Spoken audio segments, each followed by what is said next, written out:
Hello students, welcome back to our channel. Students, last lecture में हमने exercise 5.7 तक complete कर लिया था। आज हम एक्सरसाइज 5.8 करने वाले हैं। एक्सरसाइज 5.8 करने के लिए आपको सबसे पहले दो थ्योरम समझनी पड़ेगी। एक है रोल्स थ्योरम, एक है मीन वैल्यू थ्योरम, क्योंकि एक्सरसाइज इन्हीं दो थ्योरम्स पे बेस्ड है। तो सबसे पहले रोल्स थ्योरम समझ लेते हैं कि रोल्स थ्योरम क्या है। सो रोल्स थ्योरम प्रूव करने के लिए आपको बेसिकली ये स्टेप्स फॉलो करने पड़ेंगे। सबसे पहले रोल्स थ्योरम के लिए आपने चेक करना है weather the function is continuous. तो आपने कोई भी जो आपको फंक्शन दे रखा है क्वेश्चन में, आपने चेक करना है कि वो कंटिन्यूअस है कि नहीं है, और वैल्यू चेक करनी है कंटिन्यूअस की ए बी क्लोज्ड इंटरवल पे।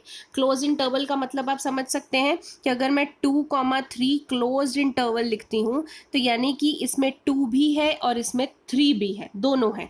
बट अगर मैं ओपन इंटरवल्स लिखती हूँ 2,3, तो यानी कि इसमें 2 और 3 के बीच की वैल्यूज होंगी, ना तो 2 होगा ना तो 3 होगा, सिर्फ इनके बीच की वैल्यूज होंगी। ठीक है, तो आपने रोल्स थ्योरम में कंटिन्यूटी चेक करनी है at closed interval A and B पे। अगर आपका कंटिन्यूअस निकलता है फंक्शन, तो उसके अगला स्टेप आपने क्या चेक करना है कि check whether the function is differentiable at A and B, और यहाँ पे ओपन इंटरवल्स है। फिर आपने डिफरेंशिएबिलिटी चेक करनी है। जैसे हम पहले डिफरेंशिएशन करते हैं तो डिफरेंशिएबिलिटी आपने चेक करनी है। आपने हालांकि एक्सरसाइज में 2 या 3 क्वेश्चन ही होंगे जिसमें हम डिफरेंशिएबिलिटी चेक करते हैं। ठीक है, तो डिफरेंशिएबिलिटी ओपन इंटरवल में चेक करते हैं ए एंड बी पे।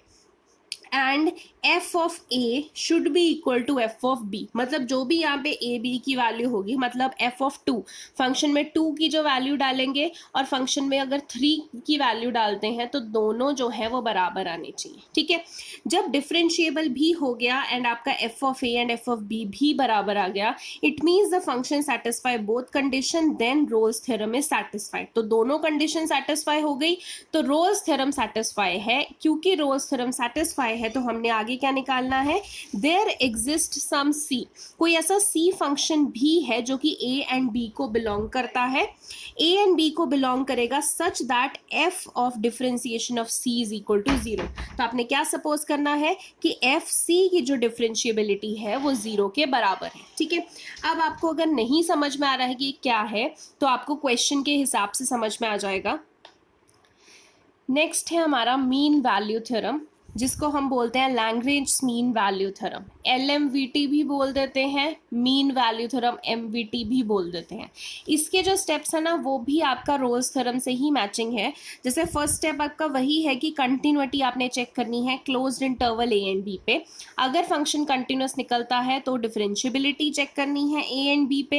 एंड अगर ये दोनों कंडीशन सेटिस्फाई होती हैं देन इसमें भी वही है कि देयर एग्जिस्ट सी, जो कि ए एंड बी को बिलोंग करेगा ओपन इंटरवल्स। उसमें भी ओपन था, बस फर्क क्या है, यहाँ पे F of C is equal to 0, but यहाँ पे एफ ऑफ सी जो डिफरेंशिएशन है वो F of B minus F of A upon B minus A के बराबर है। मतलब यहाँ इस केस में अगर हम देखें तो एफ ऑफ ए और एफ ऑफ बी यहाँ पे बराबर थे, यहाँ पे एफ ऑफ ए और एफ ऑफ बी बराबर नहीं है, अदरवाइज ये 0 हो जाएंगे। ठीक है, तो इस केस में ये बराबर नहीं है। मतलब बेसिकली देखा जाए लास्ट स्टेप का यहाँ पे फर्क है, बाकी फर्स्ट 2 स्टेप सेम है। अब डिटेल में इस क्वेश्चन को हम समझते हैं, थ्योरम्स को समझते हैं क्वेश्चंस के अकॉर्डिंग। ठीक है, सो ये बेसिकली स्टेप्स हैं जो आपको फॉलो करने हैं। एक्सरसाइज 5.8 देखते हैं। फर्स्ट क्वेश्चन आपको बोला है verify Rolle's theorem for the function x belongs to -4,2।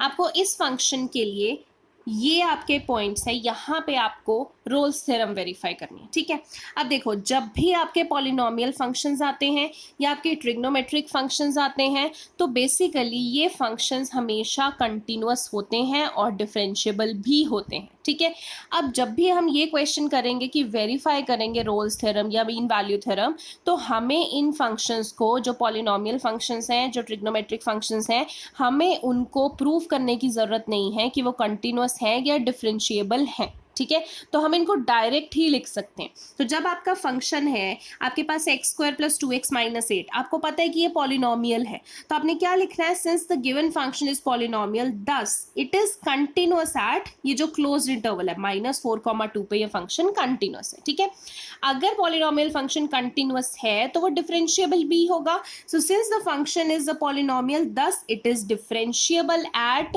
-4,2 open interval, ये ध्यान देना है। देखो पॉलिनोमियल कंटिन्यूअस है तो क्लोज्ड इंटरवल में, क्योंकि अगर हम रोल्स थ्योरम देखें तो कंटिन्यूटी कहाँ चेक करते हैं, क्लोज्ड इंटरवल पे, और डिफरेंशिएबिलिटी कहाँ चेक करते हैं, ओपन इंटरवल पे। तो यहाँ पे भी ऐसे ही लिखना है कि कंटिन्यूअस है क्लोज्ड इंटरवल पे स्क्वायर ब्रैकेट्स, और डिफरेंशिएबल है ओपन इंटरवल पे यानी कि राउंड ब्रैकेट्स। अब देखो कोई फंक्शन कंटिन्यूअस भी हो गया, डिफरेंशिएबल भी हो गया, उसके बाद हम क्या चेक करते हैं रोल्स थ्योरम में, F of A should be equal to F of B, तो वही चेक करते हैं। अब ए बी क्या होता है, जो ये मतलब इस केस में ए ये है और बी ये है, ए की वैल्यू -4, बी की वैल्यू 2, मतलब ये फंक्शन में एफ ऑफ ए यानी कि एफ ऑफ -4 डाल के देखूंगी एक्स की जगह -4, और एफ ऑफ 2 यानी कि एक्स की जगह 2 डाल के देखूंगी, ठीक है। तो यहाँ पे आपने x की जगह -4 डाला, आपने सॉल्व किया, आपका 0 आंसर आ गया। x की जगह 2 डाला, सॉल्व किया, तो भी आपका 0 आंसर आ गया। मतलब ये चीज़ भी प्रूव होगी कि f of -4 is equal to F of 2, यानी कि f of a is equal to F of b भी प्रूव हो गया। अब अबव कंडीशंस आर सेटिस्फाइड, सारी कंडीशन सेटिस्फाई होगी। अब हमने क्या करना है, we need to find a value of c। c किसको बिलोंग करता है, a and b, open interval को, वही हमने लिखा था रोल्स थ्योरम के स्टेप में। अब c अगर a और b को बिलोंग करता है तो c, a की वैल्यू क्या है -4, b की वैल्यू 0, इसको बिलोंग करता है। और रोल्स थ्योरम में लास्ट स्टेप क्या फाइंड आउट करना होता है, हमें क्या बोलते हैं कि f of differentiation of c is 0, ये हमें दिया होता है। तो f c 0 है तो f x की डिफरेंशिएशन वो भी 0 के बराबर होगी। तो पहले तो एफ एक्स अगर मैं देखूं तो एफ एक्स तो ये था, अगर इस चीज की डिफरेंशिएशन करेंगे, ये डिफरेंशिएशन का साइन होता है F differentiation of x, x square की डिफरेंशिएशन 2x होती है, 2x की डिफरेंशिएशन 2 होती है, कांस्टेंट की तो 0 हो जाएगी, तो 2x + 2, तो f डिफरेंशिएशन x 2x + 2 आ गया। तो मुझे तो c देखना है, तो f डिफरेंशिएशन ऑफ c क्या हो जाएगा, 2x की जगह c डाल देंगे, तो ये ऑलरेडी क्या है, 0 के बराबर है, ये क्वेश्चन में दिया हुआ है, यही होता है। f differentiation c is equal to 0, तो 2c + 2 इज इक्वल टू 0, तो c की वैल्यू क्या आ गई, -2 डिवाइड बाई 2 यानी कि -1। अब c की वैल्यू -1 आ गई, तो आप देख सकते हैं कि c किसके बीच में लाई करना चाहिए था, a एंड b के बीच में, क्योंकि ओपन इंटरवल्स है ना, तो a एंड b के बीच में, मतलब -4 एंड 2 के बीच में -1 लाई कर रहा है, तो सेटिस्फाइड है। तो हम लिख सकते हैं कि that c is equal to -1 belongs to -4, 2 open intervals, therefore Rolle's theorem is satisfied, ठीक है। तो हमने क्या किया है, सबसे पहले हमने किया कि फंक्शन कंटिन्यूअस है, हो गया क्योंकि वो पॉलिनोमियल है। फिर फंक्शन डिफरेंशिएबल भी है क्योंकि वो पॉलिनोमियल है। अब कंटिन्यूटी जब चेक करनी है क्लोज्ड इंटरवल पे, डिफरेंशिएबल चेक करना है ओपन इंटरवल पे। जब डिफरेंशिएबल भी हो गया तो function a is equal to function b होना चाहिए, वो भी कर दिया।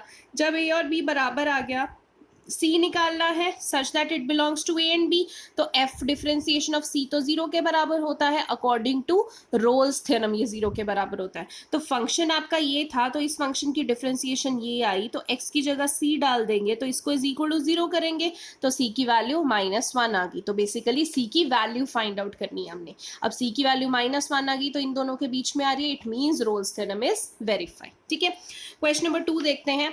आपको बोला है कि examine if the Rolle's theorem is applicable for any of the following function, can you say something about the converse of the Rolle's theorem from these examples। Basically आपको पहले तो इसमें रोल्स थ्योरम जो है वो चेक करनी है कि इनकी है एप्लीकेबल या नहीं, ठीक है। अब देखो आपको फर्स्ट पार्ट में करके दिखा रही हूँ। फर्स्ट पार्ट में आपको फंक्शन दिया हुआ है, इसमें ग्रेटेस्ट इंटीजर फंक्शन है ये, यही ब्रैकेट जो होती है वो किसकी होते हैं, ग्रेटेस्ट इंटीजर फंक्शन की होती है।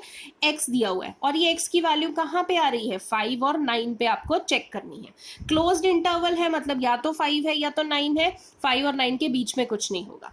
तो जब भी आपने रोल्स थ्योरम वेरीफाई करनी है, पहले तो आप कंटिन्यूटी चेक करते हैं। अब देखो ये पॉलिनोमियल नहीं है कि आप डायरेक्टली लिख दो, ये ट्रिग्नोमेट्री फंक्शन नहीं है कि आप डायरेक्टली लिख दोगे, ये एक ग्रेटेस्ट इंटीजर फंक्शन है, तो इसकी कंटिन्यूटी तो आपको चेक करनी पड़ेगी। तो चाहे हम 5 पे चेक करें चाहे 9 पे चेक करें, तो इस केस में हम 5 पे चेक कर रहे हैं कंटिन्यूटी। अब देखो कंटिन्यूटी चेक करनी है तो पहले लिमिट्स चेक करनी पड़ती है, left hand limit, right hand limit, ठीक है। तो सबसे पहले मैं लिमिट x अप्रोचेस टू 5 -5 पे चेक कर रहे हैं, तो नेगेटिव लगाएंगे because left hand limit check कर रहे हैं, और फंक्शन क्या है हमारा x ग्रेटेस्ट इंटीजर। फिर हम क्या करते हैं, limit h approaches to 0, x की जगह क्या डालते हैं 5 -h, ठीक है।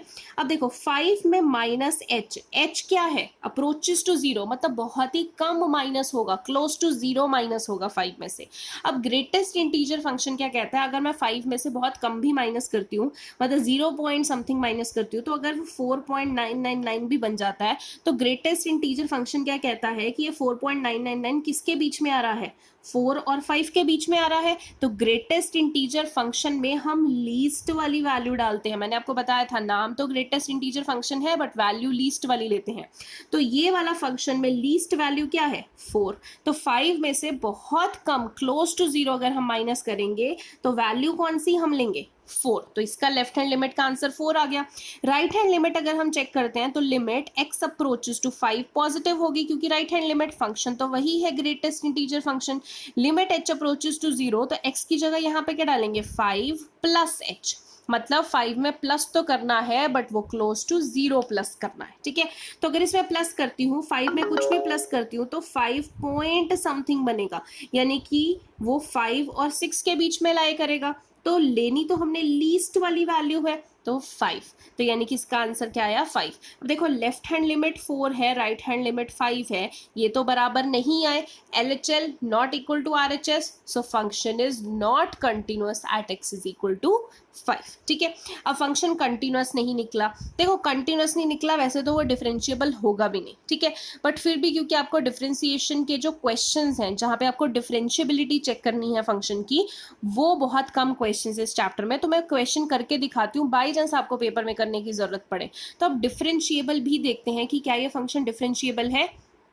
तो डिफरेंशिएबल के लिए let us check the differentiability. अब डिफरेंशिएबिलिटी कहाँ पे चेक करते हैं, ओपन इंटरवल्स में, ब्रैकेट याद रखनी है, राउंड 5,9 पे ही चेक करनी है, यानी कि 5 और 9 के बीच में कोई वैल्यू होगी जिस पे चेक करनी है, यही मतलब होता है ना ओपन इंटरवल्स का। इसमें 5 और 9 नहीं है, 5,9 के बीच में चेक करनी है। तो मैंने बीच का एक नंबर ले लिया, 5 और 9 के बीच का 6, तो मैं 6 पे चेक करूंगी कि डिफरेंशिएबिलिटी है या नहीं है। तो पहले लेफ्ट हैंड डेरिवेटिव लेते हैं। फॉर्मूला क्या होता है डिफरेंशिएबिलिटी का, हमने किया था limit h approaches to 0 f a plus h minus f of a upon h, ये आपकी डिफरेंशिएबिलिटी होती है। जब आप लेफ्ट हैंड डेरिवेटिव लेते हो तो यहाँ पे माइनस लग जाता है। अब देखो फॉर्मूला तो ये है आपका, ठीक है, limit h approaches to 0 negative, f a की वैल्यू क्या है जो आपने नंबर डालना है, 6 plus h minus f of a की जगह 6 अपॉन h। अब देखो इसको अगर सॉल्व करते हैं तो आपके पास 6 प्लस h जो फंक्शन है, देखो वो फंक्शन तो बेसिकली आपके पास ग्रेटेस्ट इंटीजर फंक्शन है ना। अगर मैं f ऑफ 6 प्लस h डालती हूँ तो मतलब इसमें 6 प्लस h आता है, माइनस यहाँ पे क्या है 6 है, अपॉन h है, तो 6 प्लस h, बट यहाँ पे लिमिट क्या कह रही है, h अप्रोचेस टू 0 नेगेटिव, मतलब यहाँ पे जो h